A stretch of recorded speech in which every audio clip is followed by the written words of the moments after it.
এলাইটার দ্বিতীয় দিনে সকালবেলা ঘুম থেকে উঠে দেখলাম ওয়েদারটা একটু পরিষ্কার, কিন্তু হালকা মেঘ আছে, কুয়াশা কুয়াশা আছে। দূর থেকে পাহাড় অত ভালো করে দেখা যাচ্ছে না। তাই সকালবেলা আমরা উঠে জলখাবার ব্রেকফাস্ট করলাম।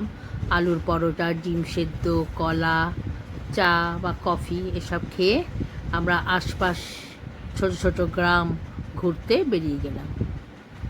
তা ওখানে যেহেতু এই গ্রামটা খুবই ছোট, এখানে একটা দুটো বাড়ি আছে, আশেপাশে ছোটোখাটো অনেক গ্রাম আছে, তাতেও একটা দুটো বাড়ি আছে। সেখান থেকে আমরা চারিদিকের ভিউটা দেখলাম। কিন্তু যদি রোদ উঠতো তাহলে আমরা দূর থেকে কাঞ্চনজঙ্ঘা দেখতে পারতাম। এই যে তোমরা যে দূরে দেখছো পাহাড়টা, সেইটাতে রোদ উঠলে পুরো ঝকঝকে কাঞ্চনজঙ্ঘা দেখতে পেতাম। আমরা জলখাবারের পার্ট শেষ করে সবাই মিলে একসাথে রেডি হয়ে আশপাশ ঘুরতে ঘুরতে বাইরে বেরোলাম। সবাই যে যার মতো ফটোশ্যুট করতে লাগলো, আমিও তাতে বেরোলাম। বেরিয়ে চারিদিকের ছবিটা ক্যামেরা বন্দি করার চেষ্টা করলাম, আর একটু ঘুরে বেড়াতে লাগলাম। এই হোমস্টেটা দেখছো, ভান্নাক, এই হোমস্টেতেই আমরা ছিলাম। আমাদের হোমস্টের কাছেই একটা বিশাল বড় মাঠ আছে। সেই মাঠটা খুব সুন্দর, সেখানেই আমরা যাচ্ছি। একটুখানি হেঁটে যাওয়ার পরে আমরা সেই মাঠটা তোমাদেরকে দেখাবো। তা আমার সাথে যে দুজন বান্ধবী ছিল, তারা আশেপাশে পাহাড়ি ফুল গাছ দেখে খুবই খুশি হয়ে গেছে।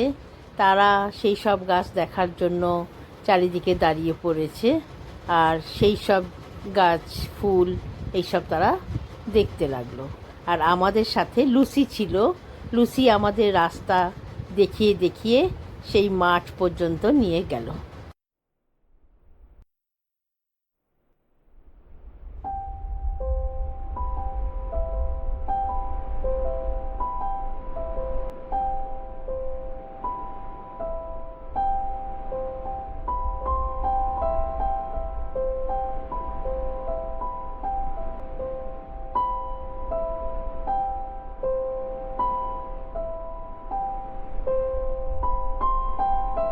এই যে দূরে যে মাঠটা দেখছো, পুরো সবুজ গ্রিন, চারিপাশে গ্রিন ঝোপ, বড় বড় গাছ, নতুন নতুন বাড়ি হচ্ছে। এই জায়গাটা দারুণ একটা ভ্যালি টাইপের। এখানে ছবি তুলতেও খুব সুন্দর। আমরা কয়েকটা ছবিও তুলেছি, আর ভ্যালিটা খুব সুন্দর লাগছে দেখতে দূর থেকে। আমরা ঘুরে এসে দুপুরে লাঞ্চ করতে বসে গেছি। ভাত, ডাল, উচ্ছে, ডিম, তরকারি, চাটনি সব খেয়ে দিয়ে যেই আমরা একটু রেস্ট করতে যাব, তখনই দেখি আকাশ কালো করে ফগে পুরো ঢেকে গেছিল, আর এত জোরে বৃষ্টি হয়েছিল, যার ফলে সাথে সাথে কুয়াশায় চারিদিকে ভরে যাওয়াতে আমরা আর বাইরের কোনো ভিলেজে ঘুরতে যেতে পারিনি। সবাই মিলে ঘরে আড্ডা দিতে হয়েছিল, আর ঘরের মধ্যে চুপচাপ করে দিন কাটাতে হয়েছিল।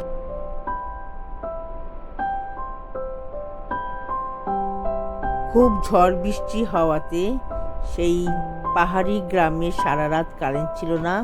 তার ফলে আমাদের খুব কষ্ট হয়েছিল রাতটা কাটাতে।